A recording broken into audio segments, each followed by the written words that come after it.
गणेश असणारी श्री क्षेत्र हनुमान टेकडी नायगाव मयूर अभयारण्य या ठिकाणी असणाऱ्या भव्यदिव्य स्वरूपामध्ये हनुमान जयंती उत्साहात साजरी होत असते.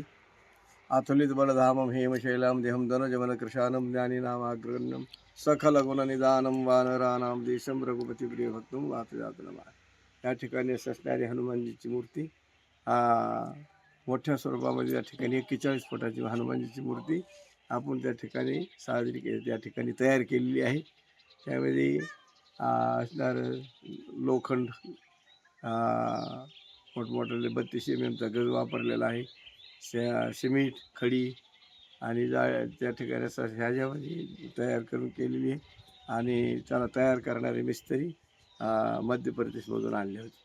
त्यांनी अशी असणारी 41 फुटाची मूर्ती अशी भव्यदिव्य स्वरूपामध्ये तयार केलेली. त्याला 2000 रुपये रोज होतं त्या मिस्त्रीला. त्याच्याबरोबर 1 वर्षभर काम चाललं तिथं. 2च माणसांनी तयार केलेली.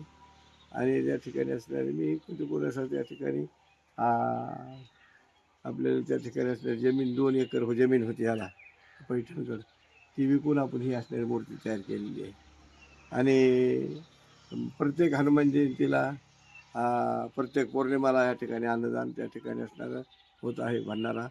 आणि तसं आजही या ठिकाणी मोठ्या भव्य स्वरूपामध्ये हनुमान जयंती त्या ठिकाणी उत्सवात साजरी या ठिकाणी होत आहे. सर्व ग्रामस्थांच्या परिसराच्या पंचकृषी परिसराच्या सर्वांच्या सहकार्याने असं या ठिकाणी असणाऱ्या भव्य स्वरूपामध्ये रामनवमी, हनुमान जयंती आणि प्रत्येक पौर्णिमाला अन्नदानाची असणारी व्यवस्था या ठिकाणी केली जाते.